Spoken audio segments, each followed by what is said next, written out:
Disclaimer: the views expressed on this episode of Perspective Platoon with Prateek are solely the opinions of the host and the guest. The content of the conversation is not reflective of the institutions or establishments mentioned therein. Take all these opinions with a pinch of salt and a dash of lime if needed. Namaskara, good morning, good afternoon, or good evening, whenever you're watching or listening, and welcome to this episode of Perspective Platoon with Prateek. My guest this week is Sidharth Leenus. Sidharth and I met each other actually when we were in the third standard together back in the UAE. And in this episode, we spoke about a lot of things like pop culture, cancel culture, time, how time moves fast, and much more in terms of what's happened in the past few years since we've met each other. So there's a lot that we dive into that I think you're going to enjoy. One additional note I do want to make is that if you don't know already, there is a second channel that I've started where you can find clips of the podcast as well as some more unique content. And I'll make sure to link the channel down below. I would love for you to go and make sure to subscribe to that channel. I would really appreciate it. And go check out the trailer if you haven't seen it yet on Instagram or on that YouTube channel. So thank you once again for always being a part of this journey and for being so supportive. I really appreciate you. And without further ado, let's get into this conversation with Sidharth Leenus.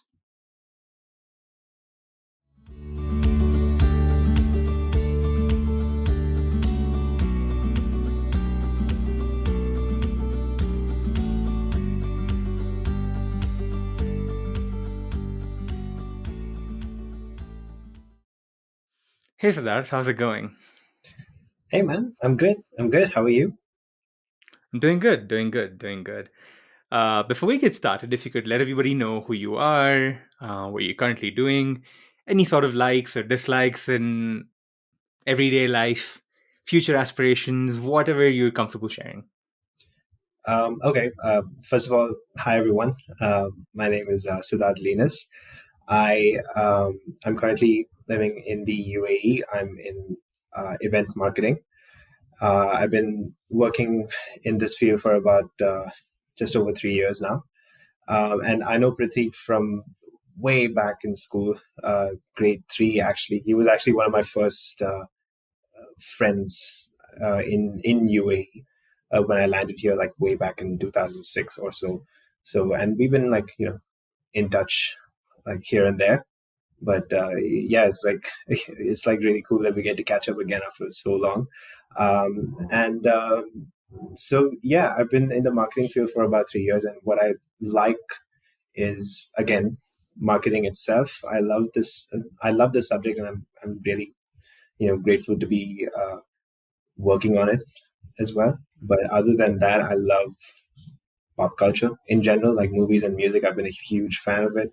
I'm just crazy about all that, and dislikes nothing coming like on top, nothing on top of my head right now, which is probably a good thing. Like the less things that you hate, the better it is for your mind, I guess. So, but yeah, that's me. Cool. And yeah, for those of you who don't know, as Siddharth just mentioned, we met each other in the third grade while we were both studying in the UAE. If I'm not mistaken, when the class year began, we were put together or something like that. Yeah, If I can the remember correctly. the very esteemed Arun English High School, Sharjah. That's And right. That's right. yeah, And it was right and before we moved to the new building, right? yeah. So it, so we were an all boys branch, and in third grade we were co-ed, right? And so we were in that old school, but it was fourth grade where it got really weird because we had afternoon shifts. So in the morning, it'll just be girls in school, and then by like 1 o'clock or something, all the boys will be picked up from their homes and whatever, and then dropped to school. And that's when the boys classes started, and it's like so separated from girls and boys, and it felt so weird. Like, why are we going through so much trouble to like just be separated from girls? Like, yeah, it was pretty weird. But yeah, that's how we started. Like from grade three. That's right. That's right. Yeah, just for added context, at that time, I think they were building the new, or yeah, they were constructing the new school building that we were going to move into. So, because it wasn't ready, they only had that one school building, so they had to split us into shifts, and we were in the afternoon shift. And I think it was because of some ruling, right, that they had to split boys and Yeah, girls up or something like that. That's what I it was remember. the general rule in. Um, I'm not sure if it's just the emirate or the country itself, but yeah, that was the rule. Like, it shouldn't be co-ed.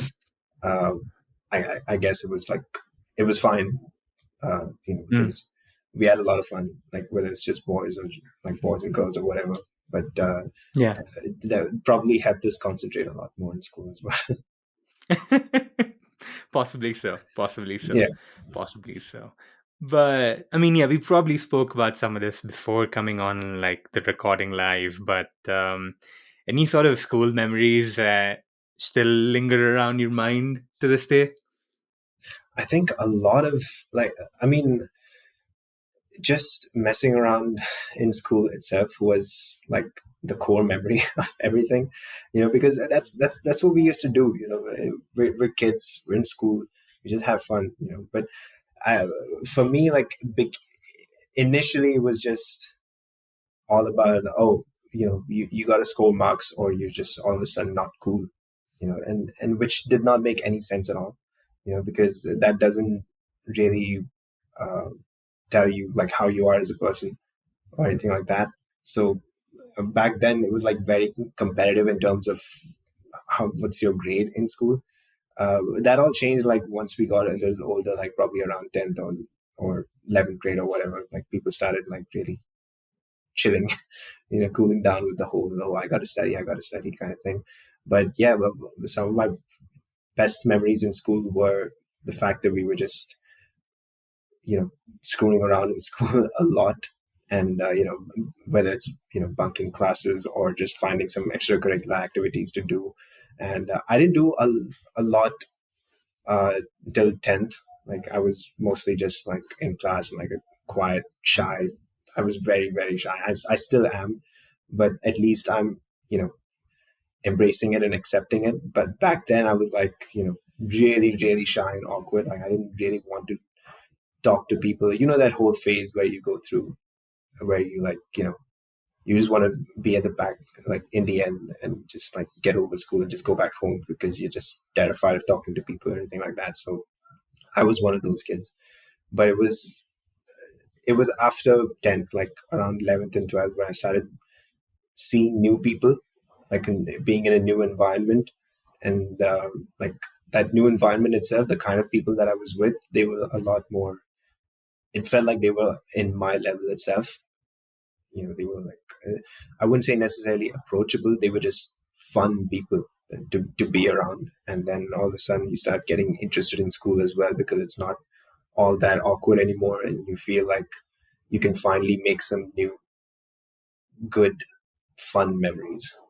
So yeah, that's a lot of school memories are pointed towards that. Yeah, yeah, totally. Um, do you feel like there was a bit of like, did you mentally notice a bit of a switch in like 10th grade from you accepting the fact that you were this slightly shy, I don't know if that's even a word, but a slightly shy kid who just didn't want to talk as much, but to sort of that transition, did you notice that, or was it something that just happened? So yeah, I definitely noticed that because so I tell you, so till 10th, like I mentioned, it was always about, what's your grade, how much did you get in this test or what exam. Like if you just like Yeah. just pass, or if you fail, then you're all of a sudden like people look down on you and things like that. And I was so insecure about a lot of things.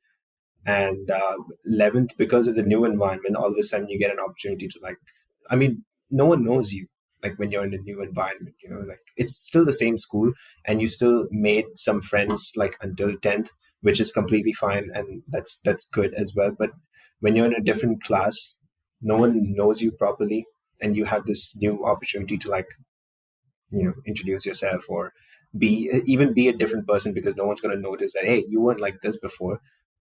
So what happened, what changed, anything like that. Uh, no one's going to notice that. So I took in that opportunity, and in 11th, I for the first time ever, I got into the school play, and which is like that's so not me, because I hadn't done any public speaking things, or been involved in any school competitions or anything like that. I was in competitions and stuff, but like no school plays or anything like that. So in front of a big crowd, just putting up this act, it was so not me. But once I was put in for this role, so it was basically a play about Tipu Sultan, and I was one of the narrators, and so which was like a huge deal. Excuse me. And so I like when I got into that, when our teacher selected me for this role, I was like, oh, damn, am I good at this? Like, I was just thinking like, okay, I can speak in front of a crowd, hopefully. And then it was just like a month full of just rehearsals and practicing and practicing and practicing. And finally, when the day came, and you see all these people in front of you, and then it just flashes before you, where you go like, okay, this is like completely different, because just like up to now, I was probably like this, just invisible, basically, in school, and I was fine with it. I didn't care. But now I'm like in front of people, I'm talking, everyone's looking at me. It's like, okay, I gotta I gotta put in my A game, because this is like the one chance for me to where I can like finally let people see me and like put up a name for myself. And it turned out to be good. But it was just like I keep reflecting on that, because I never thought I would be in that kind of a place where I'm kind of comfortable doing that. And that's when I realized like, okay, yeah, it's doable. Like, you go to school, and all this awkwardness and shy character of yours, it will either brush off, you find a new opportunity to like get it over with, or you just embrace it. That's how you are, and you accept it, and then you just be with the kind of people that you want to be. And I think that's how it should be, right? You just be with the kind of people that you want to be. That's just the good environment to be around. Like I'd rather be with my friends who like me, even for my awkwardness or whatever, than be with new people and trying to impress them or anything like that. Mm. I see where you're coming from. And yeah, to go back on your point about switching to the 11th grade, that was sort of like a clean slate for you in terms of you being yourself in comparison to being around with some of the people that you were already with, sort of. And correct me if I'm wrong, was that when you made that switch to commerce? And which is why the classes changed? Yeah. So so after 10th grade, we have this option of picking a science stream or a commerce stream, and all the quote unquote smart ones would go for science. And everyone, like the I'm sure even you remember some of the students who were like the big time top scorers in our class. They would go for science. I knew from day one that I'm no good for science. Okay, like if I get into science, not only am I going to fail, but if I get a job in science, I'm going to ruin science itself. Okay, so that's just not for me. And Mm. so I picked commerce, and I was kind of scared, because a lot of the people that I knew, they all took science, and they were going to go to a different class, and I was going to go to a new class. So obviously, naturally, I was nervous, because they're all new people, and I thought I wouldn't miss them. Like, it's stupid. I mean, they're just like 2 doors away, but still, I was like, oh man, it's gonna be a different class. It's gonna be new people. I'm gonna miss my friends. They're gonna go to science. But yeah, and there was a part of me that thought like, okay, maybe I should pick science because all the cool people are going to science, or all the smart ones are going to take science. But it's the best decision I ever made, taking commerce. Like, really, like it's like once you get that interest in what you study, everything else will just naturally come along. Whether it's getting good grades or just thriving in that field itself when you're starting to work in that. It all comes like after getting that interest itself. So yeah, that's when that switch happened. I'm sure even for you, like even when so you left school, I think at sixth, right? That's from Yeah, I left Martin school when we and were yeah, yeah. classmates. You left sixth, and when you were going to a new environment, it was like you were probably nervous in the beginning, right? Yeah, yeah. No, it was very different because it was a different environment, different country altogether. Nobody that I recognized. Um, on top of that, it was a co-ed school, so having gone to a boys' school for the last 4 odd years or something, transitioning into a co-ed school was quite interesting at that point. So yeah, I It's a think good it's sort of like part of it's the a good upgrade. territory. Yeah. Yeah, it's sort of part of the territory, I suppose, to where, when you sort of change classes or change the people who you're around, it's always going to be a little uncomfortable, but you gradually sort of tend to find your way out. But I mean, for you, like you mentioned the fact that you were contemplating picking science, but you made the right choice by picking commerce. What made you pick commerce? Like, was it more of, okay, I want to do this thing? Or was it more like, oh, science is not for me? Like, because would you say that those are two different things? And Those how do are you two see different those? things, but also because we only had commerce and science, so those were the only two Right. options. So I didn't have a lot going for me, and I didn't want to change schools or anything like that. We didn't have enough resources to change schools and go for the stream that I actually wanted to do. So like I mentioned in the beginning itself, I've always been in love with movies and pop culture and everything. And if I had more choices, I would have definitely taken something like in the art stream or something like that. I know it's very ironic coming from a guy who was very shy and shy to speak in front of a crowd or anything like that. But I loved, uh, you know, I love. Okay, yeah, something that I forgot to mention as well. I like writing stories. I love to draw and do some artworks and stuff. So I would have taken like an art stream or something like that, just to like because I love it and I would love to learn more about it. But these were the only two options, and I didn't at the time, at least I didn't think it was necessary to go for like an art stream or anything like that, because but if you're interested in it, you'll learn it on your own, or you'll just do it on the side, like on the internet or like some other school or whatever. So I got into commerce basically because of that, but also because I was interested in marketing like back then as well. I loved advertisements, and I loved the idea of like trying to impress people with certain product that you have or anything like that, or just advertising in general. So that's also another reason why I got into commerce as well. So when it started out, yeah, obviously when it started out, it was kind of difficult because it's little new, whether it's accounting or business studies or whatever it is. But you slowly get the hang of it, and then you realize like, okay, this feels more like real world stuff than science. Not to say that science is not real world. That's like the most ridiculous thing to say, but at least No, take your like point. Take your point, though. this it feels like, okay, it feels like, oh, what you're reading on the newspaper or what you're watching on the news, it kind of like relates to what I'm studying right now, and then all of a sudden everything makes sense. And that's why, like, if I was never, it's not that I was never interested in science is obviously very interesting. I love, like, astrology, and I love watching Neil deGrasse Tyson and everything, so I love those kind of things in science.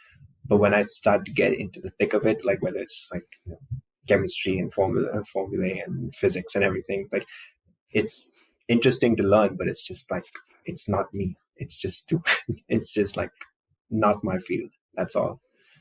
So yeah, I love commerce itself. Like once I started learning it, like I started loving it. Yeah, I mean, fair play. I think it's better to know what you want to do than. I mean, it's okay to be clueless. I'm not saying that you shouldn't be clueless, because we are all are. At some point, I think everybody is clueless. Nobody knows what the fuck they're doing. They're just getting along, trying to. I mean, that's just a sort of, I guess, wider perspective that I have. But I think sometimes we feel the need to have things sorted out, and I mean, yes, I'm not saying that we don't have to, but a lot of the times we are still figuring things out. It's not like we have things in place and like we have a roadmap and that's how things are going to go. So it's really interesting in terms of that But dynamic of. Go ahead. uh, sorry, but that's the thing. I mean, I some people that I've known in my life, okay, they give so much importance to like uh, I call it like a structure of life where they, okay, I got to study this because my mom and dad wants me to be this, or I got to study this because everyone in my family is already this, so I got to fall in line with that, or yeah, I got to study this because this is the money making field. Okay, fine, you do that, and then you get a job, and then you end up hating your job, but you do it anyways because it pays well, and then every day you're just complaining about your work. It's like, oh, I had this, I had that, I had so much work today, I had this today, I'm not getting a raise or whatever. And whenever someone tells me that, I'm just thinking like, why are you still? I mean, I get it. Like, a job is very important. Having a good salary is very important. That's all. That's true. Okay, you need to have some financial security in your life. That's fine. That's all good.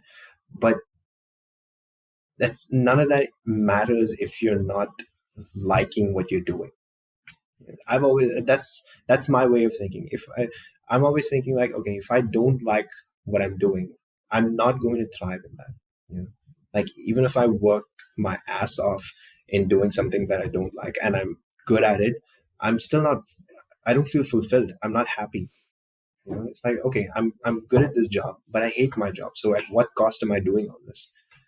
Okay, I've got some financial security doing a job that I don't like, that it there's no meaning behind it. And that's why I've always like, even I've been in many situations where I had to get a job just for financial security and stuff, just for to make sure that we have some income and everything, to whether it's to protect myself or protect my family or whatever. And I still took big risks in like just not taking a proper, like a possible job.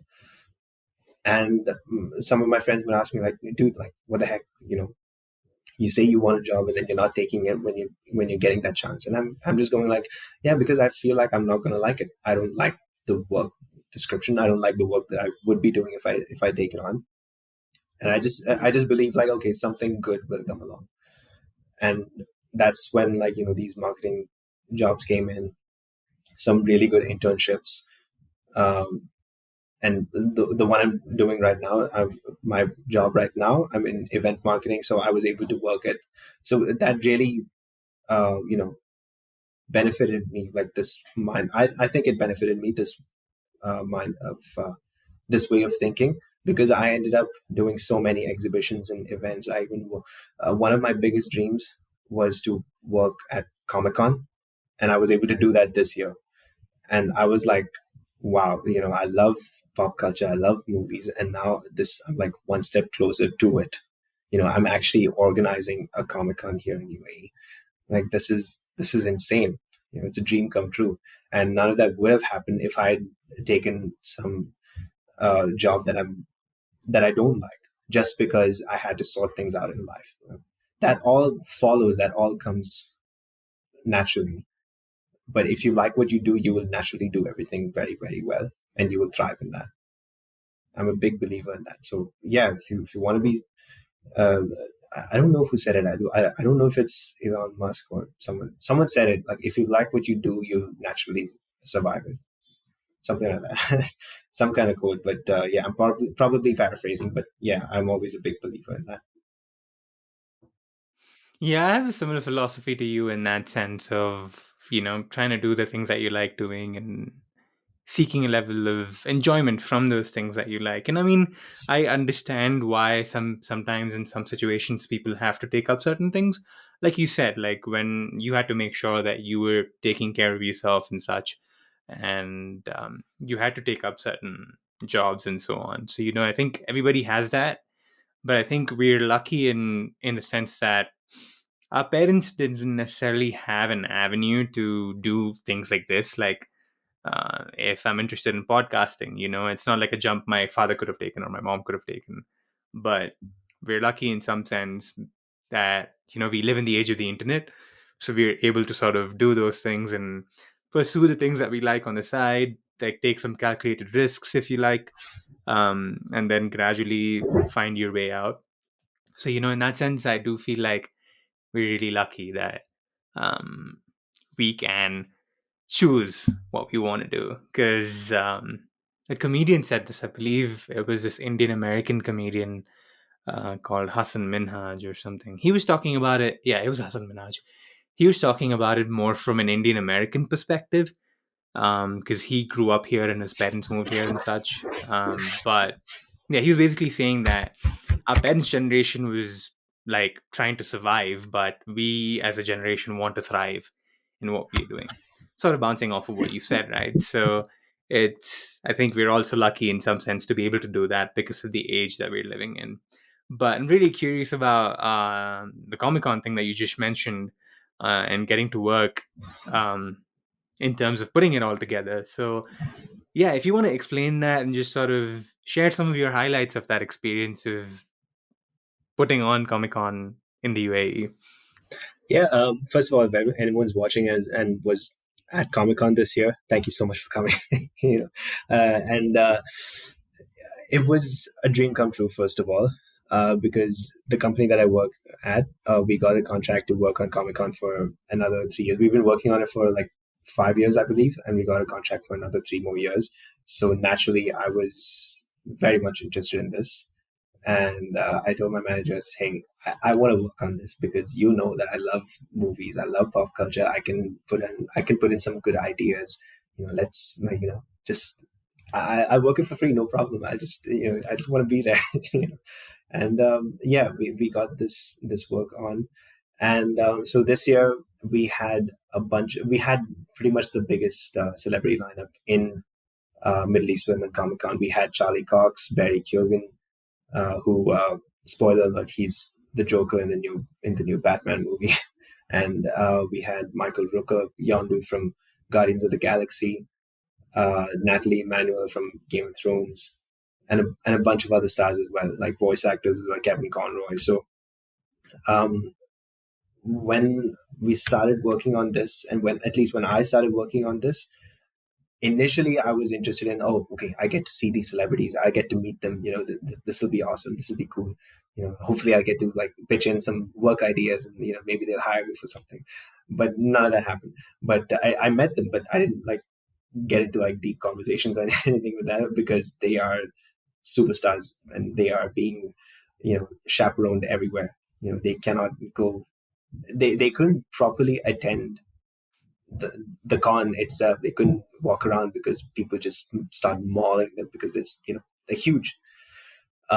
So yeah, initially I was just excited to like hopefully meet the stars and everything. But as the work started, it's a lot, by the way, to put up a conference, especially a pop culture one, a consumer show, because um, because this is pop culture.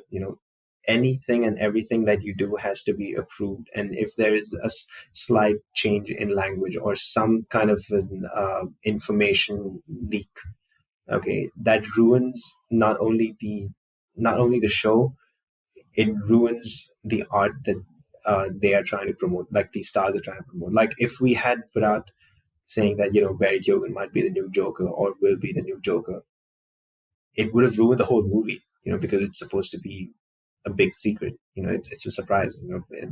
No one had confirmed or anything like that, and so that was really exciting, but also kind of nerve wracking because we had to be extra careful with everything that we do, and then just planning out anything and everything, because Comic Con is one of those shows where at the end of the day, yes, you have these big stars coming in, but what families and audiences love is just walking around in cosplay, just partying the whole day, playing video games, buying collectibles, just having an all-out blast over there.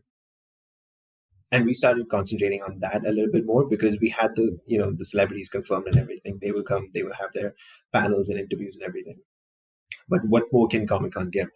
And we came up with cosplay competitions, food trucks, games, sponsors who are giving out more games, and yeah. So it was in Abu Dhabi as well. So I got to travel to Abu Dhabi, stay there for 4 days, and just enjoyed the hell out of it. Because once I got there and once I saw like all these things, whether it's Namco or Kit Kat, like some of the exhibitors over there, um, you know, um, Geeky Games, these companies like who deal with pop culture, games, anime, and stuff. Once I got to see them and saw like how all these things panned out, it was like it was hard to believe that we organized it. Like yes, we had a huge team I mean, we need like at least like 20 to 30 people working on this to put this up and actually be a really good live show. But it just felt like really good. Like, okay, I was part of this. I was part of the organizing team, and we put this up. We put this magnificent show. And even though we were nervous that, okay, are people going to come? Because with the whole pandemic and everything, you can never be sure like how your turnout is going to be. But after like right from the first day itself, a lot of people start storming in because it's Comic-Con. At the end of the day, people are going to come. Everyone, like the people who don't like pop culture are very rare, as opposed to people who do like pop culture. So people are going to come. And then the second day, it just went absolutely crazy. Just went even more people. Third day, even more people. And it just kind of snowballed into this thing where it finally became the best MEFCC we have put up in as compared to any of the previous editions. And I was really, really proud of it. And yes, it probably also has to do with the kind of celebrity lineup that we had, but the celebrities, in the end, they weren't even the main focus or main attraction for a lot of people. They were excited about those people coming in and they attended the panels and everything, but more positive reviews came from the kind of show that we put up with the exhibitors that we had, with the competitions and the whole vibe and environment of that whole place was what the general feedback was, a positive feedback was about. And so we were really, really proud of this Comic-Con, and hopefully 2023 will be even better. Awesome. Awesome. And I think it also adds to the fact that Comic Con is not, I mean, correct me if I'm wrong, but to my understanding, Comic Con is not that common, or at least it's quite recent in the space in comparison to like how frequently it happens in the US, for example, right? Like, Oh yeah, yeah, how yeah, long has it definitely. I been since mean, the Comic Con came to the UAE? I think maybe 9 or 10. I think it's 10 years. Yeah, it's been 10 years Mm, since it's been. Yeah, this was right. the 10th edition. So Okay. yeah, Cool. it's been 10 years, but it's just getting bigger and bigger because now people realize the relevance of Comic Con like all over the world. Because there was a stage. I think it was just before the pandemic, or maybe it's going on even right now. When there's a San Diego Comic Con, that means a new MCU trailer is coming, or a new DC movie trailer is coming, and then you start speculating. Oh, which villain is this, or what's going to happen in this, and then like there's going to be a lot of leaks or spoilers or like plot points that's going to be released, and so Comic Con became this whole thing where it was the point, or the point in time where people are going to get some answers and get hyped up for movies that are coming up. And I think that really helped uh, the UAE Comic Con as well, because it put in that name of, oh, Comic Con is a big, big deal. Yes, it's not just about pop culture. It's not just about anime or celebrities. There's a lot more going on. We have screenings as well. We have, competitions. We have like DJ sessions, concerts going on. So it's like an all out. It's kind of like Coachella, but like a, you know, not as wild as Coachella. So there's that. So yeah, I think that's how Comic Con became like so popular here as well, because of the name that it made all around the world. Right, And also, right, right. just I wanted to say another thing. Like, so we have there was this pretty much an area where like celebrities can like, I wouldn't say hide, but at least they can just rest for some time until their next panel starts.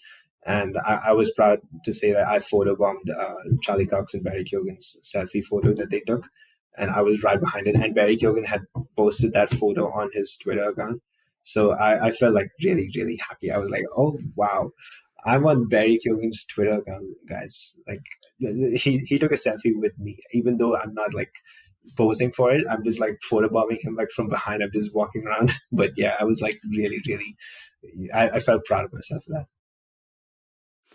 If I can find that picture, I'll pop it up over here as we're talking about it. But Yeah, yeah, go that's ahead and awesome. go That's ahead. awesome Let that everyone we see were. it. That's cool. Yeah, yeah. That's really cool, though. That is really cool. That is really cool. I mean, personally speaking, I'm not really someone that's aware of all things pop culture, to be quite honest.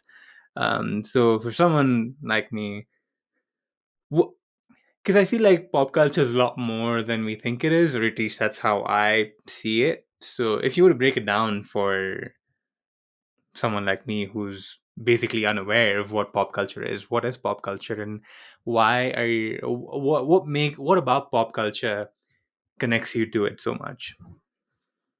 So the basic thing is that I love movies. Okay, I yes, I love marketing and I love my job and everything, but at the end of the day, I kind of want to get into the film industry. I don't know if it's gonna happen. I don't know if it's ever gonna happen.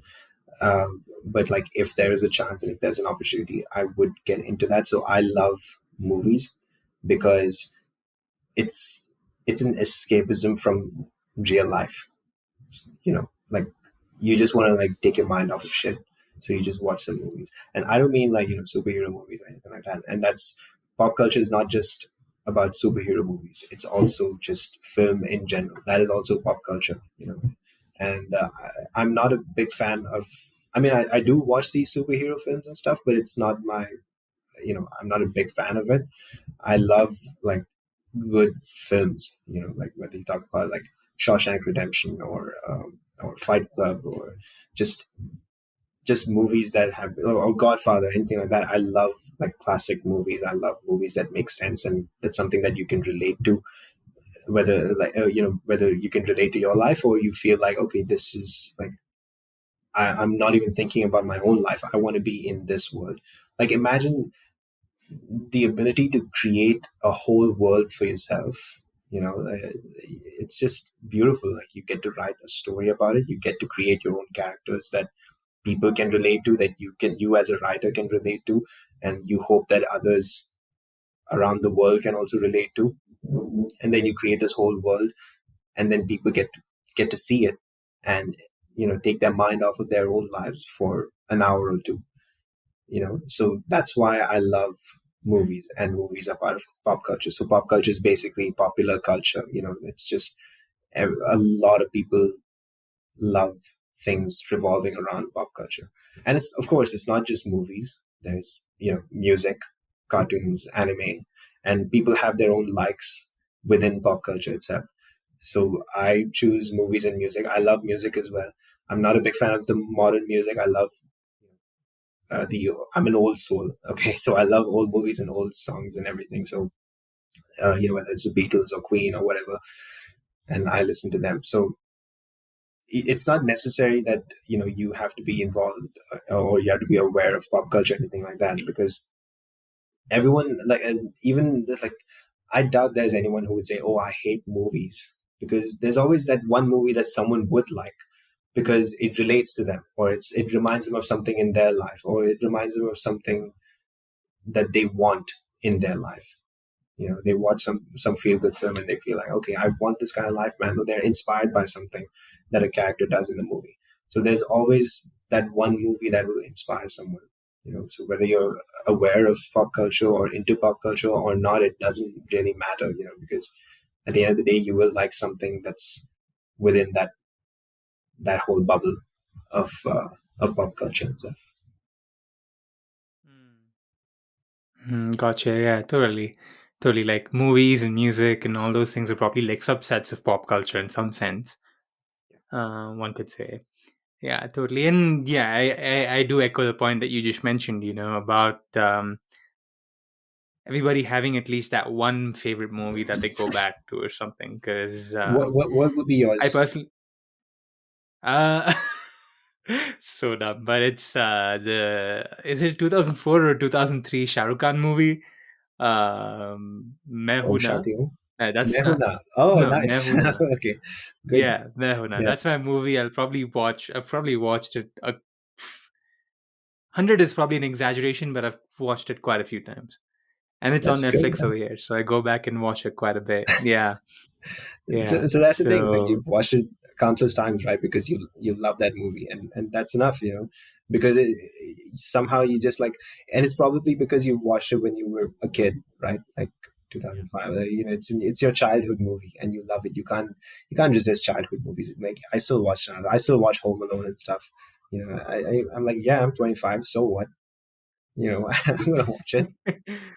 yeah, yeah. Nothing wrong with that at all.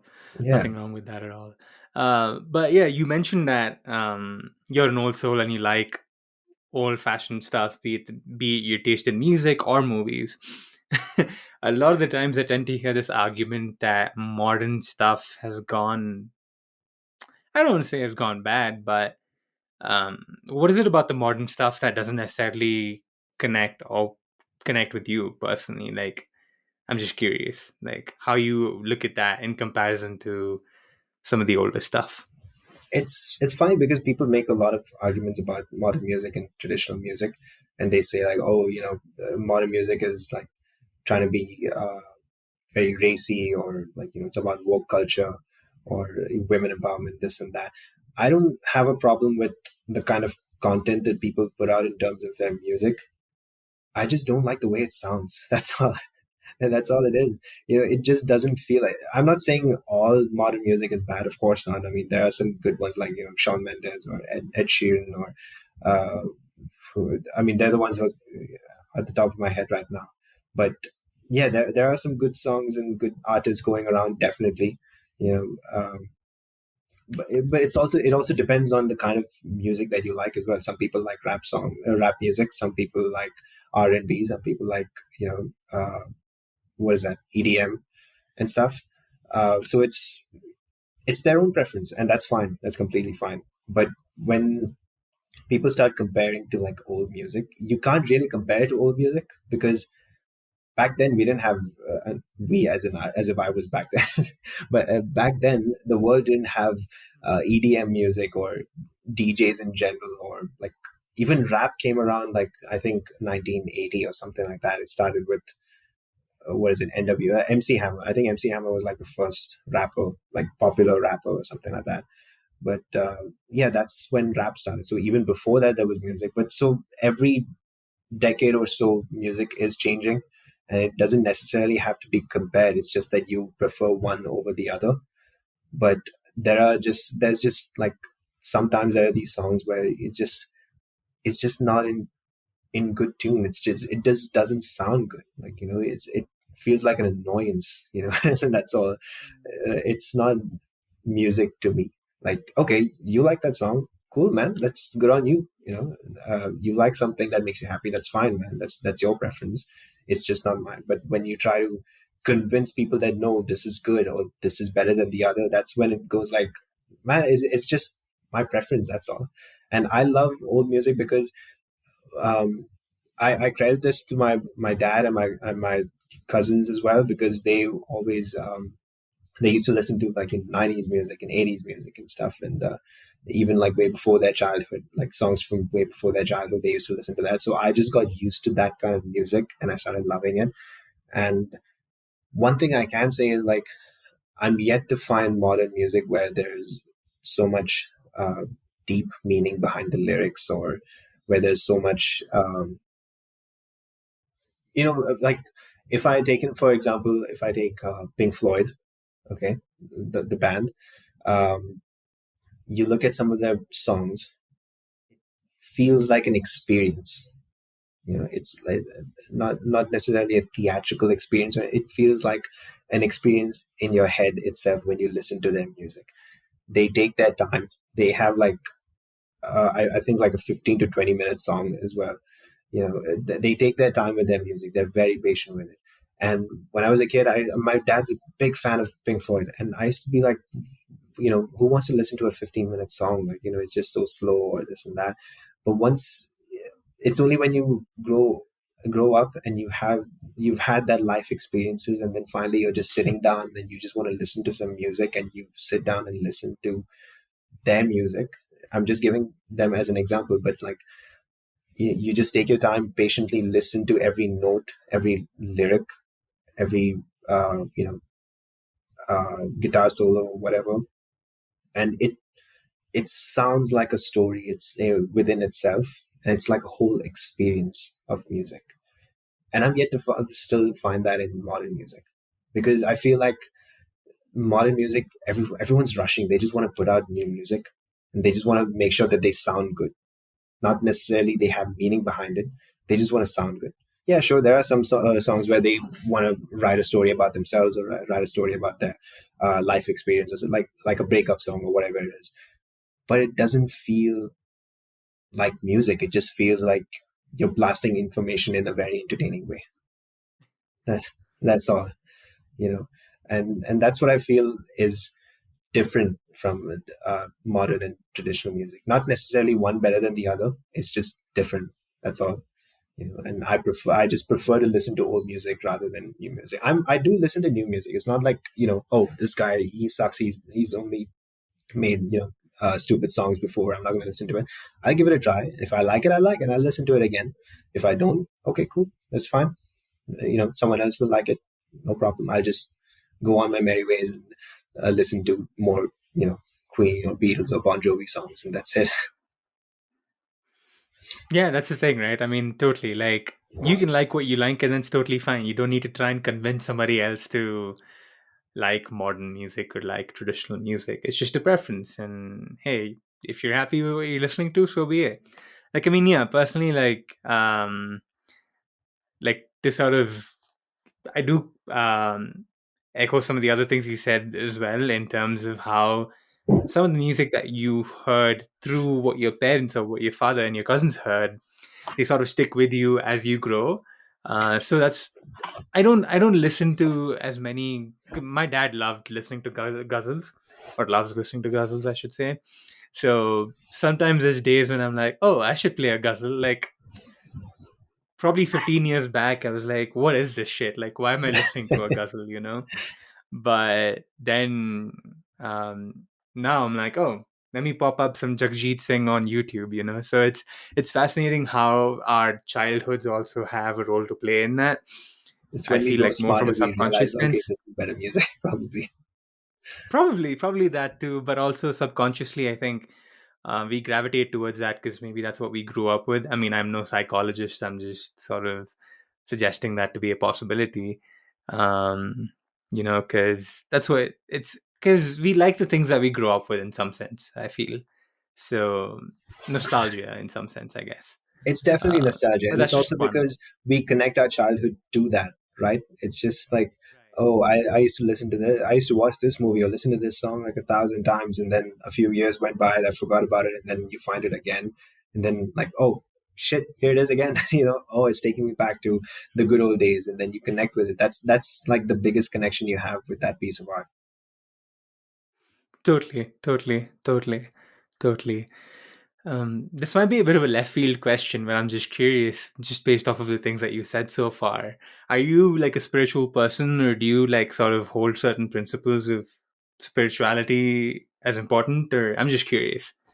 Not really, to be honest. Not really. No, Okay. it's just like, uh, I'm not spiritual. I'm more of like a realist. I don't. Mm, I mean, it's not like I'm, debunking that the theory of is there sure. a higher Sure. power or anything like that. It's just like, believe what you want to believe. Uh, Yeah, I'll just, 100%. because here's my thing, like, I control my life. Whatever's happening in my life is either because of my actions or because of things that I'm going to do, or like things that I've done in the past or whatever. It's all me. It's I don't have to uh, blame someone or thank someone or depend on. I mean, obviously, I have to thank someone if there's someone helping me and everything, but I don't have to depend on someone else to control my life. Yeah, that's my theory, anyways. If you believe in the spirituality, and if you feel like that is what is saving you, good on you. That's great. And but yeah, that's pretty, that's pretty much it from my end. I just go with the flow in life, and then that's it. Mm-mm-mm. No, that's fair. I was just curious because of a couple of things you said, that made me think like to ask you that question. But yeah, I mean, it's and that is also fascinating, right? Like the fact that unfortunately, I don't want to make this a little sad or somber, but we live in a world where everybody's trying to throw religion at each other, but without realizing that. Not everybody wants to be part of that, and I think there is a level of acceptance in that and understanding that that's okay. I mean, it's kind of like what we were talking about just 5 minutes back, right? Modern music versus traditional music. Like, no, one is better than Sure. the other. No, I will. You have to listen to this. You have to like this. You have to believe in this. No, it's just like you do you, and I'll do me. That's all, man. We're all Yeah. human beings. We're all Yeah. living our lives. Just like we're allowed to like what we like, and just move on. Like, if we dislike something, that's I'm not telling you to hate something just because I hate it. No, I hate it Exactly. because I hate it. That's all. Exactly. But if you like it, Yeah. that's good for you, man. That's all. So if you believe in something, you believe in it. I believe in my own things. You believe in your own principles, and that's it. Right. Yeah. I Yeah. I Totally. think Totally. I that's think it's what's just yeah. just with that's what's wrong. Not wrong. I mean, that's what's going on in the world as well, where people are so obsessed with aligning everyone's interests. If I'm saying it right, like, everyone has to like certain things and dislike other things, and they have to believe in certain things and not believe in other things. It's like, and yet, and because we're all so different and unique, there's obviously going to be clashes, and that's what's wrong. Like, I'm fascinated by this whole cancel culture thing going on in the world right now, because Okay. it's amazing. I love reading about it and just laughing at it, because it's just so goddamn ridiculous what's going around. I get the whole Me Too thing. Okay, that, yes, they should be held accountable and all. They should be punished for what they did. That's all well and good. More women should come out and tell their stories and everything. That's cool. But if you are joking about something, or if you joked about something like 10, 12 years back, and someone actually takes the time to go back to Twitter and take a screenshot of that tweet like 10, 15 years ago, and then retweet it saying, hey, this dude said this joke and he should be canceled, and then you ruin his or her life or career over it, it is just so ridiculous. Like, I just love looking at it and being like, man, like, are you guys that jobless? Like, really? Like, it's just like, comedy is subjective. Okay, that's how Sure. it is. Yeah. And no joke is too offensive. That's something that I learned from Ricky Gervais. I don't know, do you know Ricky Gervais? Mm-hmm. He's Mm-hmm. one of my favorite comedians, and he explains it beautifully in all his stand-ups. There's no joke is too offensive. It's funny to somebody, and that's all you got to care about. And and someone else also said the same with the whole Will Smith and the Chris Rock thing that happened, Yeah. right? Yeah. And Yeah. someone said, I don't remember who said it. They said, if you really want to hurt a comedian, just don't laugh. That's the biggest insult you can give. That's all. Mm, And that's true, because you slap Chris Rock and that is Chris Rock true. is the winner there. Or you heckle some stand-up comedian. The comedian is the winner because he ruffled your feathers and he got you, do something about it, and he got a few laughs out of it as well. So it's a good day for the comedian. But if you don't find something funny and he just says, that's not funny, then that's when the comedian is a loser. But anyways, I'm going off subject. But what I meant to say was like this whole cancel culture thing is like they're just trying to find ways to ruin people, you know, and just try to like. Hmm. So what if he said this like 15 years back?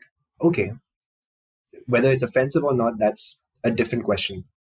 But to bring it back after all these years and then to ruin that person's career, it's a different thing. You ruin that person's talent and the way he looks at life or what he's doing for his field of work, all over one joke that he did 10-15 years back. That's just ridiculous to me. It's just like, okay. And then I see like interviews like talk show hosts and stuff, hosts who asked like inappropriate questions back in the day. Okay, where the hell were you back in the day then? Why didn't you hold them accountable back in the day? Why are you bringing this back up like 15 years later? Where were you? Like it's just stupid. But yeah, that's what I'm trying to say. Everyone tries to agree with one set of people and then disagree with another set of people, and then there are going to be clashes all over. Totally, yeah. It's just that level of tribalism with everything. We're very tribalistic about the things that we like, and we're very much against the things that we don't like. It's very much that you're either with us or against us sort of mentality, which is utter nonsense, if you ask me. So I'm with you in that sentiment of trying to beat people with a stick that you picked up like 15 years back. Sure, like, I mean, I understand, like, there are consequences for the things that you say, but people change over a period of 1 year, let alone 15 years. Exactly. It's I might have said well, I might say some dumb shit now that I might regret saying like when I'm 40. But it's sort of understanding that I don't know shit now, and I'm not gonna know shit in 40, but I'm definitely gonna know more when I'm 40 than I do when I'm 24. Spot So on, it's man. also Spot on. understanding that. So yeah, I think it's just realizing that, and yeah, it's hard to understand why people do that, um, or what It's there is to because gain it's from they it. love doing that because they feel empowered. They feel like, oh, I can ruin this guy's Mm, life. It's that whole that superiority complex is, if that's the word. But yeah, it's just having that power of, oh, I found some dirt on you and now I'm going to ruin you. And that feeling of empowerment is something that people love to do. you know and another thing is people love seeing others make mistakes and get shit for it. Everyone loves seeing that. It's sad. It's a sad reality of life. They love seeing someone melt down, unfortunately. I'm not saying everyone. Obviously there are good people around the world who wants to sure. help and everything, but the internet is that way, where a lot of people just love watching people melt down, have like a whole fallout, whether it's in their life or career or whatever. And that's when the whole idea of social media and internet being so dangerous, because it just gets to your head, man. Like, and I can't even imagine like a person who is a victim of that sort of thing, you know what they go through because of something stupid that they did. Like, obviously they need to be held accountable, that's fine, but this is like a permanent scar for them because people aren't letting them escape from this. It's just, yeah, it's just one of those ridiculous things that's going on in the world, and I doubt that it would stop either. Like, it feels like it just keeps circling back to the same thing, or it just keeps getting worse. Mm.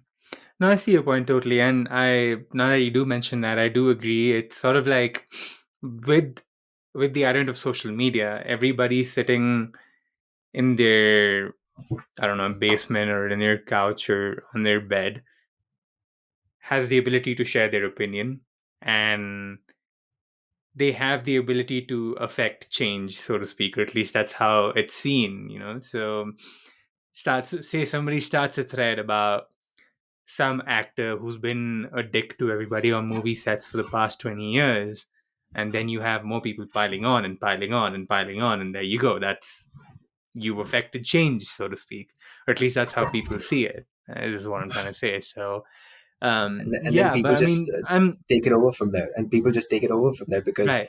they don't care if there's evidence or not. Oh, this person said this, so it must be true. Or another person said another thing, that must be true, and they want it to be true because then they get to see someone just fall out. There's no reliance on evidence in these things. I'm not saying there is no evidence. Obviously, there are some shitheads around the world who are getting what they deserve. That's true. But there are also some people where the stories are not necessarily true either. I'm not being an ambassador for it. I don't know if it's true or not, but I'm just saying, like, if there's no evidence, how can you say something is true? That's all that I'm thinking about. I'm not saying that person is necessarily innocent or that person is good, or I'm not supporting them because I haven't even named anyone, but I'm not just supporting anyone just because I'm a fan or anything like that. I'm just saying, where's the evidence? That's all. Why are we jumping into conclusions that affect someone's life without proper evidence of things that happen? Yes, there are stories. Yes, multiple people are coming in and saying something about a certain person. It doesn't necessarily have to be true either.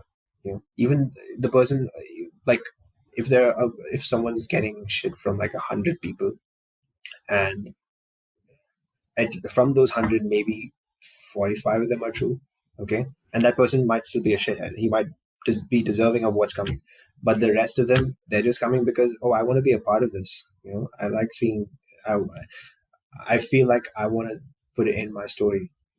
I feel like I want to contribute to this guy's fallout. That's just how I see it, anyways. No, I do see where you're coming from, because it's sort of that. It's also like that herd mentality, right? Like, you find your herd on social media and you join the bandwagon, so to speak.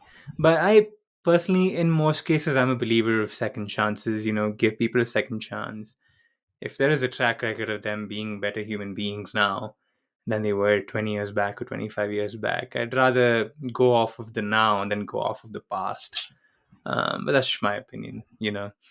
Just another random guy on the internet, I suppose. But Yeah. I think it's really unfortunate. But at the same time, there's this really interesting point that a comedian made. His name is Akash Singh. He's an Indian American comedian, and he made this comment on the Joe Rogan Experience.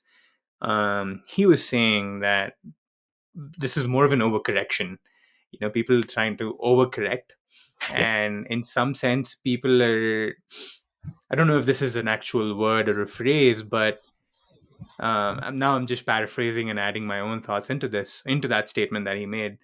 Um, but I guess that there's a level of like this nobility complex where you seem like you're trying to do the noble thing, but then at the same time you're unfortunately catching people in the crossfire who, I don't know, like, you've probably not found enough to actually like put them in the firing line, so to speak. and If that and makes that's sense. that's the danger about social media as well, because yes, freedom of speech and everything. That's awesome. People get to put out. There are definitely some real good things that have happened in the world because of social media. We're a lot more aware of things that are going on. We're a lot more aware of the lies that are going on around the world. We're putting light into important things as well. But it's being overshadowed by people who by negativity, basically. People who want to, like you mentioned as well, it's like this whole total overcorrection. They want to find things from the past and then just ruin people's lives, or they want to find every single thing that is wrong with something that must be so positive. Nowadays, even the most positive and light-hearted videos on the internet can be perceived as something negative by someone or the other. There is just no right or wrong in anything anymore. Like, even now, us talking, someone could be perceiving it as something they might be offended by something, or they might find something negative about something that we talk about. And just because we don't agree with them, or just because they don't agree with us, and then they start, they start hitting us up. Hey, Sidharth Leenus, I didn't agree with what you said over there. And but we're simpletons. We just go like, okay, cool, man. That's fine. You don't agree with it. Yeah. Sorry you feel that way, but okay, I'm just going ahead with my life. But people who have a little more, power and fame, they can't do that. They can't ignore it, because they have that accountability and responsibility, and they have to, uh, you know, respond to it and act like, oh, they're sad that this person was offended by this, and now they have to make a correction over it. And even when they try to make a correction, people still give them shit for it. Oh, then they say, oh, you're sorry because you got caught. Like, okay, what else am I supposed to do now? Like, Yeah. of course I'm sorry because I got caught. Like, if I wasn't caught, I wouldn't have the need to say sorry. Like, okay, it would be good if I did, but no one found out. Now, why would I put myself in trouble by saying, hey, I did this back in the day? Because I'm still putting myself into trouble then. Yeah. So it's just like you just can't do anything on social media or like internet in general, because there is no right or wrong. It's just like a very dangerous, I wouldn't, not dangerous, that's not the word. It should be a very cautious environment. You should go into it with very, very careful steps. Like, you should be very careful about it when you enter that whole realm of internet and social media and everything, because someone or the other is going to be pissed about something. You just cannot impress, or cannot uh, put positivity on every single person around the world, or in that whole social media bubble itself. Yeah, yeah, I think it's another thing that people need to realize. And I mean, I think we've all probably committed some of these flaws ourselves, but it's realizing that our subjectivity is not necessarily the truth of the world, right? It's very easy to sort of think of our perspective being the world's perspective when that's not really true, because everybody has their own sort of experiences. Even though we were in the same classroom, we went through that section or that period of our education very differently. So, it's those things do tend to have an impact on how you tend to view things as a human being when you grow up. So I think it's very important to sort of understand that as well, in that your subjectivity is mostly just unique to you. You might be able to relate to somebody. Yes, I'm all for that. Like, relate to one another. And I do feel like even with these people who are trying to drum up random shit that's unnecessary, so to speak, I wonder like I wonder if there's something subconsciously that's negatively hurting them, and they see this as a way to sort of cope with that, so to speak. I wonder what's happened that's making them do this. Like, I'm not trying to sort of question them or their identity or who they are as people, but um maybe possibly trying to empathize to see if there's something that they could fix. I mean, I'm not saying that I can fix them, but it's something. I mean, it's just a level of reflection, right? Like, at the end of the day, if you can self-reflect and sort of realize your own flaws, good on you. But then if Exactly. you're It's not just like, seeing, you're yeah, just wondering, like, you don't have to fix anyone. That's for us sure, to figure out ourselves, you know. right, But exactly, when you're trying to control someone, that's when it's problematic. You try to, okay, give your opinions, constructive criticism. That's awesome, but you're controlling them by, for lack of a better word, by canceling them. Oh, they don't deserve to walk around with everything that they've done good in their life just because of that one bad thing that they did like 10 years ago. It's yeah, yeah, so it's like, fix yourself first before you start fixing others. yeah, yeah. That's It all. definitely requires a level of reflection. Yeah, 100%. I think self-reflection is probably one of the best things. Like self-awareness and self-reflection, I guess, two things that Yeah, we because all I need a I little know more that of. I don't take myself seriously at all. I'm stupid. I'm an idiot, but I also have some self respect. I know my values. I know what I have to do in my life. I know what I like. Uh, I know where I want to go in life and everything. That's all because I focused. There was a time where I focused on myself. I figured out what I want to do and everything. I didn't waste time wondering what others are doing and if I should follow that path just because others are doing it. If that makes sense. Because if you focus on yourself and you try to fix yourself and just you know live your own way instead of worrying or thinking about others, that's when you can actually. I think that's when you can actually be having like a peace of mind about things. So yeah. Totally, totally. I'm with you on that. And I'd like to talk about that more, and that sense of self reflection and realizing some things that you needed to change personally. I know we're coming close to time, but just a couple more questions before we sort of taper off into the latter stages, I suppose. But my first question was going to be, what were some things that you realized about yourself that you felt needed fixing? You don't need to get into the specifics if you don't want to. I totally understand that, but I'm just curious from like a personal perspective of how you view it. Because for me personally, like some life experiences made me realize that the way that I set expectations, like I expected certain things from other people while not even necessarily telling them what I expected from them, and that's a fool's errand. So I realized that through some of life experiences, through having some life experiences, I suppose. So I'm curious to know, like, what are some things that you realize that you needed fixing, through self-reflection and awareness, and what helped you change those things? I think all my life, like I said, I don't take myself seriously at all, but I do have that self-respect, and I worked upon that self-respect because I didn't have any before. I used to be one of those kids who really wanted to hang out with the cool kids, or really wanted to impress people, or really wanted to meet people's expectations. You know, whether it's uh, whether it's friendships or dating or just impressing as teachers or whatever it is. It was always like this competition within yourself to, okay, I got to impress this person. I got to do something good. I got to make them happy. I got to do this. I got to do that.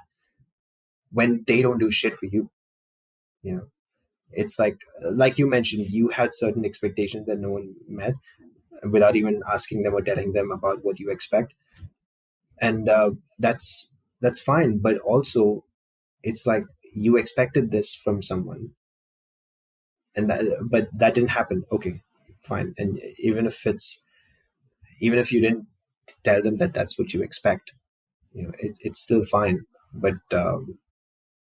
I'm kind of losing focus on what I was talking about. No, no, no. You're But good. just You're good. just backtracking here, I just thought like um, I needed that self respect because I'm doing so. I feel like, at least I feel like I'm doing so many things when I'm not getting anything in return, or when I feel like it's not worth what I'm doing so much for, because I need to focus on myself. I need to be a better person, and only if I like myself will I have that peace of mind to function properly in my life.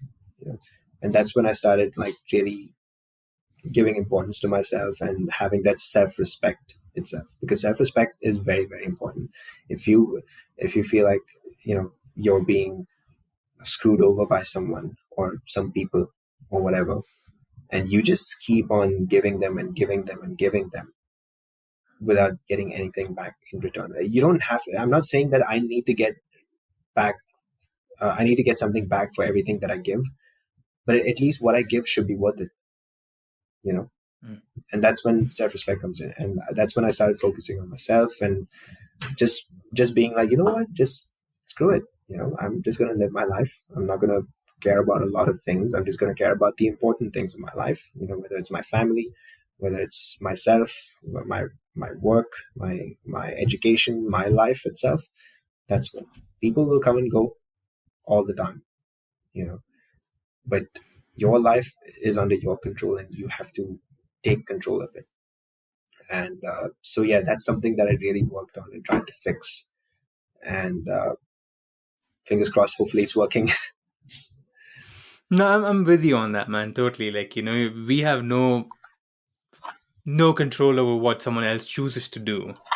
The only thing that we do have control over is what we choose to do. So it is very important to realize that. So I echo that sentiment 100%. And that's when I started 100%. being less shy, I think. I mean, I still consider myself awkward as hell, but I'm at least not as shy as I was before, because I'm like, screw it. Who cares? Yeah. That's all. I'll do some goofy things and I'll go my merry ways. They'll go their merry ways. They'll talk about it or they won't. That's fine. Whatever. Just move on. Life goes on. That's all. Yeah. You don't feel the need to sort of seek an external source of validation, so to speak. Exactly. I don't feel the need to impress people anymore. There was this. Speaking of like loving movies, there was one line in the movie Fight Club where Brad Pitt says, "We buy things we don't need with the money that we don't have to impress people we don't like." And that's so goddamn true, man. Like it's true. It's just that's the way that's how life is for like a lot of people. That's how I feel like that's what's going on around the world. Yeah. Yeah. No, totally. I agree. I agree with what you just said there. But yeah, maybe to sort of end this section of the podcast on a more lighthearted note, why do you feel like we should not take ourselves seriously? So that you can have a laugh at yourself. That's that's all, man. Like one of my what I would love the most, and this is never gonna happen, but I hope it does, is a Comedy Central roast of Sidharth Leenus. That's That's all. I would love that. I don't know why like people get offended about themselves, because you just have a laugh. Don't take yourself too seriously. That people, it's not mean when they're like voluntarily taking their time out to like insult you or something like that. When they're making jokes out of you of things that you have done in your life, they're not making fun of you of things that you can't help it. They're just making fun of you of things of the way you are, or uh, just accept the things that you accept yourself of being. And I would love that. Just roast me, make fun of me. I'm not telling people to, hey, insult me or make fun of me or anything like that. Like, it's just like, don't take yourself too seriously and have a laugh, because if you don't take yourself too seriously, you also accurately know what kind of person you are. You know yourself.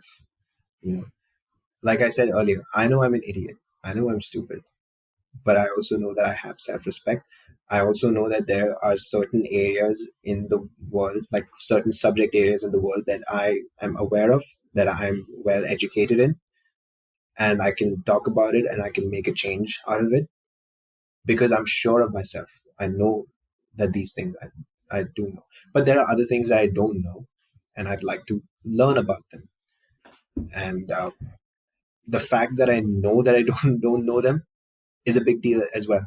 I don't pretend like, oh, I do know this thing, when in fact I know nothing about it. I don't try to pretend that this is my area of expertise or anything like that. So if you don't take yourself seriously, at the very least, you will have that peace of mind to just live your life in a calm and positive way, so that you can just have a laugh. Beautiful, beautiful. Well, thank you so much for answering all of these questions I had. I really appreciate you taking the time. I'm just going to transition into the word association game that I'd mentioned before we started recording. Um, the segment is called Bish, Bash, Bosh, where basically I give you 5 different words and you have to respond to each word with 3 different words or 3 phrases.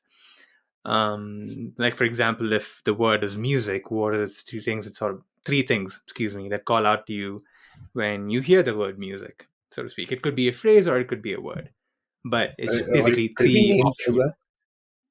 Yeah, sure, sure. Could be Okay. names, whatever connects that word to music for you works.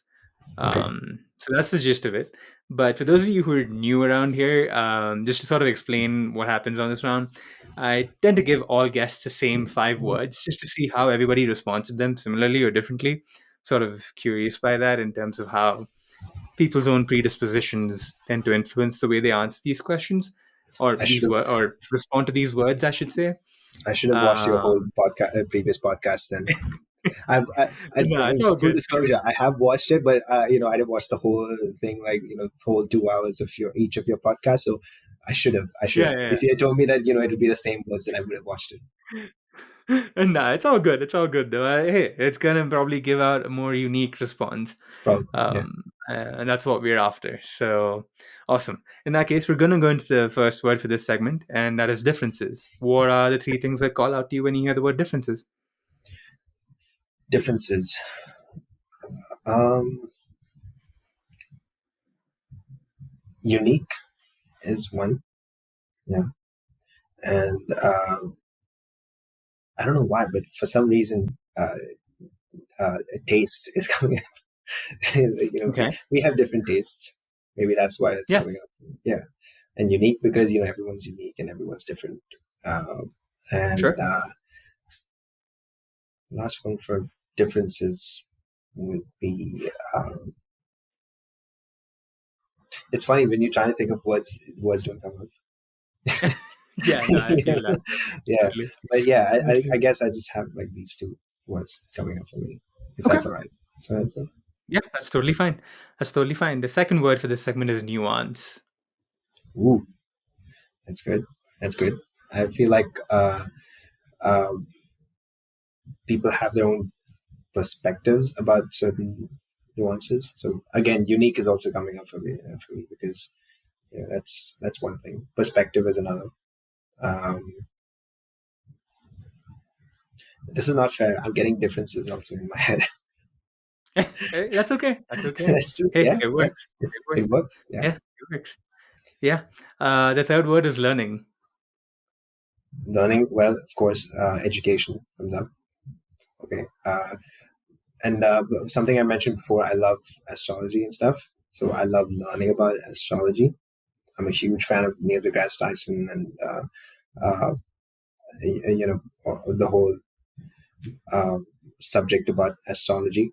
So I love learning about that and just learning about everything that's going on in the world. So I would say updates. That's the word I would give. Updates about the world. Awesome. Gotcha. The fourth word for this segment is empathy. Empathy. I'm getting. It's funny because I get sympathy in my head. Okay. That's what. Yeah, yeah. Um, my mind's going blank. I would just say sympathy. That's all. Okay. And for the last word rather for this segment, similarities. Similarities. Yeah. That even though everyone's unique, there are always some similarities among people.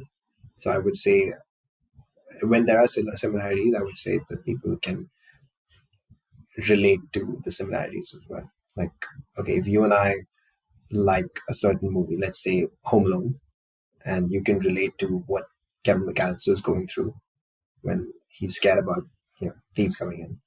That's something that you and I can relate to. So I would say relatability is the word that comes up in my head when it comes to similarities. Um, and then again, it just uniqueness is also is also coming in. But yeah, similar is not exactly the same, right? So it's like even if you're unique, there's something similar about someone else. There's something similar about you when it comes to someone else as well. So yeah, that's all. Cool. Cool. You Sorry, created a I don't know if great segue for the next. Oh no, go ahead. I'm sorry if I did a shit job in this, but yeah, No, these are hey, things you're coming good. up in my It's head. okay. Yeah. It's okay. It's all good. It's all good. Not a problem. Not a problem. You've created a great segue for the next question, though. But before we get into that, thank you so much for playing along on this segment of Bish Bash Bosh. Thank you. Again, for those of you This new was around here, actually like kind of mind bending. It was good. Had to think a lot. I'm glad. I'm glad you were sort of able to see it that way. Um, but yeah, for those of you new around here, you can also find these clips on Instagram at Random Relatability. I upload all segments of Bish Bash Bosh up there. So if you want to check them out, feel free to check them out there as well. But yeah, going into that question that I just mentioned, how do you relate to people?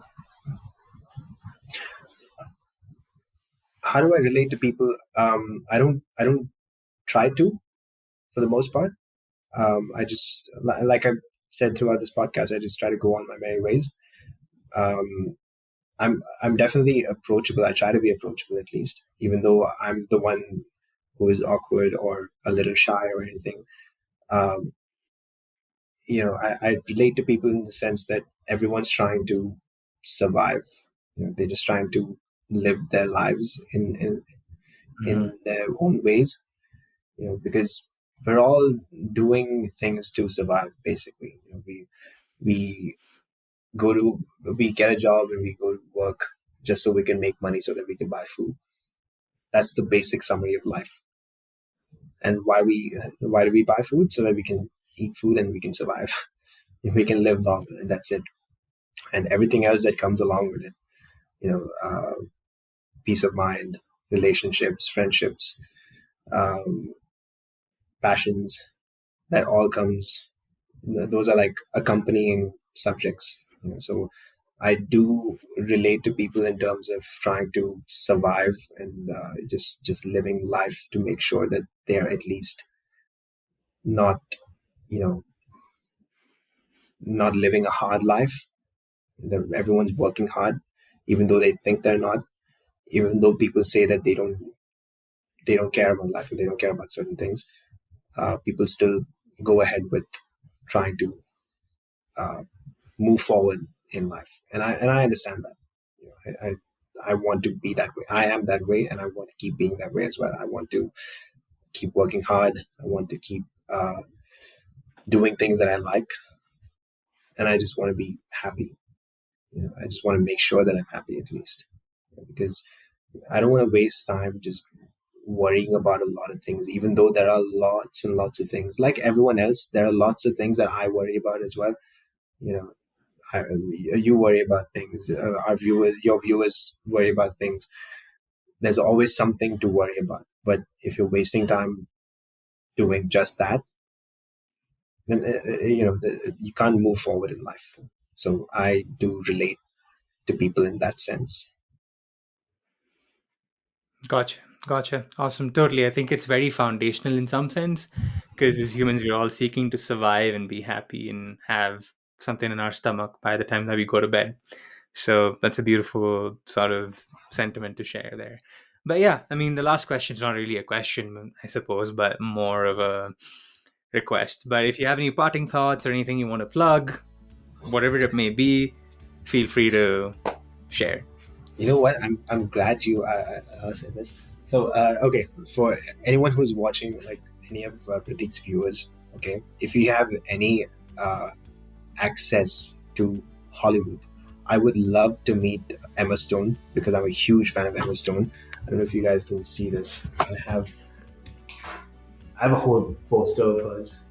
I don't know if you can see that, but yeah. Did you see that? I couldn't actually see that. Could you point to where it is?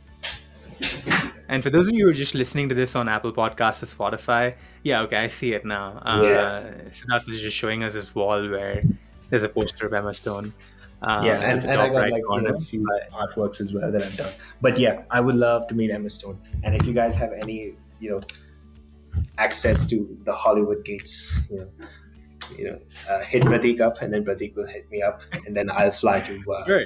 Hollywood or wherever she says and just get her autograph because I would love that. I'm a huge fan of Emma Stone. But yeah, that's my plug, man. And also another plug. So if I'm guessing if this is going on Instagram, I will be tagged on this. But I would love if people could just hop on Wattpad and read my story, A Certain Smile, which is on Wattpad and have had quite a few reads that I don't know the numbers yet, but yeah. So if you guys are readers, make sure you just have a read. It's a short story, like a 6-page story, so you just get it over with in like half an hour. So that'll be awesome too. No, yeah, that is a beautiful story. And I read it while I was at work the other day. and yeah, it's Wow, a beautiful story that you can while do working, you're reading story now. That's while cool, man. I didn't have anything to do. While I Oh, didn't have really? anything Okay. to Okay. Cool. Cool. Cool. Sure. Sure. Sure. do. That's the first, So isn't yeah, it? man, this is So you didn't awesome. have anything to do at Yeah, work. yeah, that's always the first, Yeah. it's not that often that you have nothing to do at work. Yeah. But Cool, man. anyway, man, this is great. I'm glad that we were able to do this. Probably having a proper conversation after a good, 12 years, 13 years, maybe. Yeah. I mean, Um, what was it? 2006. So it's been like well, 2006 was grade 2010 was three, when I right? left. 2010 was when you left. Right. Yeah. So it's been like 12 years then. Yeah. Man, Yeah. Time that's insane. flies. Time We did flies. manage to keep in touch though. Like we texted like once in a while, Sure. very like Yeah. maybe like once a year or something like that, or once Yeah. in 2-3 years or something like that. But yeah, it's Right. finally got to But talk something to you like after so this. long, Yeah. man. That's cool, man. We need to keep in touch with all our schoolmates, basically, which would be For sure. amazing. For sure. Totally. So yeah, thank you for making this possible. Thank you for coming on and sharing everything that you did. I really appreciate it. Yeah, and for those of you listening and watching, thank you so much for joining us. We'll see you guys next time. See you guys. Thank you.